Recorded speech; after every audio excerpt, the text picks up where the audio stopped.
Tonight's bedtime story is The Tale of Tom Kitten by Beatrix Potter.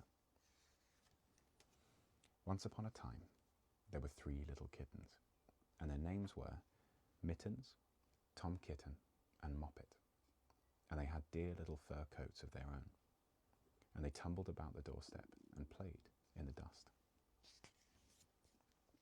But one day, their mother, Mrs. Tabitha Twitchit, expected friends to tea, so she fetched the kittens indoors to wash and dress them before the company arrived. First, she scrubbed their faces. Then she brushed their fur. Then she combed their tails and whiskers. Tom was very naughty, and he scratched.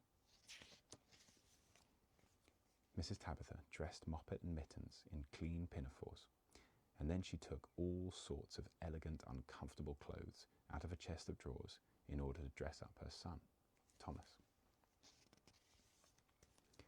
Tom Kitten was very fat, and he had grown. Several buttons burst off.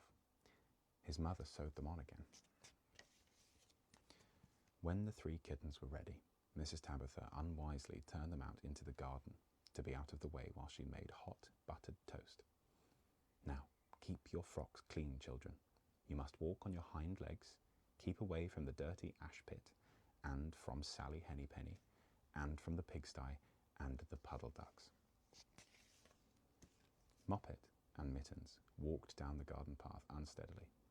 Presently, they trod upon their pinafores and fell on their noses. When they stood up, there were several green smears.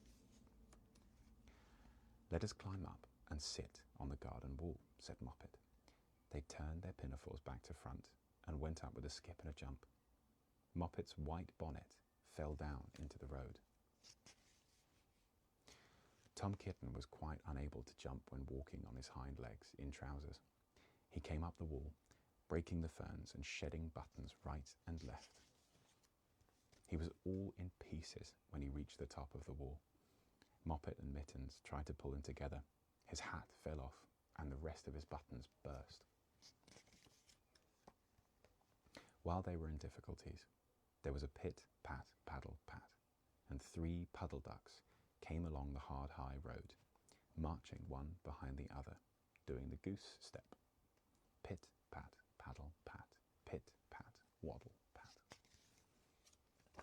They stopped and stood in a row and stared up at the kittens. They had very small eyes and looked surprised.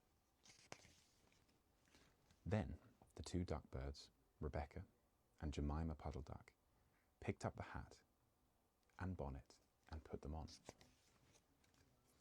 Mittens laughed so that she fell off the wall. Moppet and Tom descended after her. The pinafores and all the rest of Tom's clothes came off on the way down. "Come, Mr. Drake Puddle Duck," said Moppet.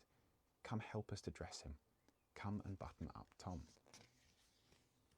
Mr. Drake Puddle Duck advanced in a slow, sideways manner and picked up the various articles. But he put them on himself. They fitted him even worse than Tom Kitten.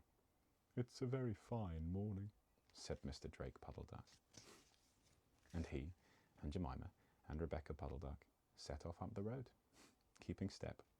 Pit, pat, paddle, pat, pit, pat, waddle, pat.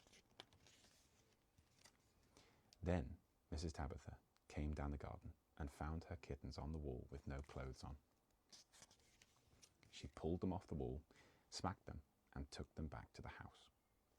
"My friends will arrive in a minute, and you are not fit to be seen," said Mrs. Tabitha Twitchit. She sent them upstairs, and I'm sorry to say, she told her friends that they were in bed with the measles, which was not true. Quite the contrary. They were not in bed, not in the least. Somehow, there was a very extraordinary noise overhead which disturbed the dignity of the tea party. And I think that someday I shall have to make another, larger book to tell you more about Tom Kitten. As for the puddle ducks, they went into the pond, and the clothes all came off because there were no buttons.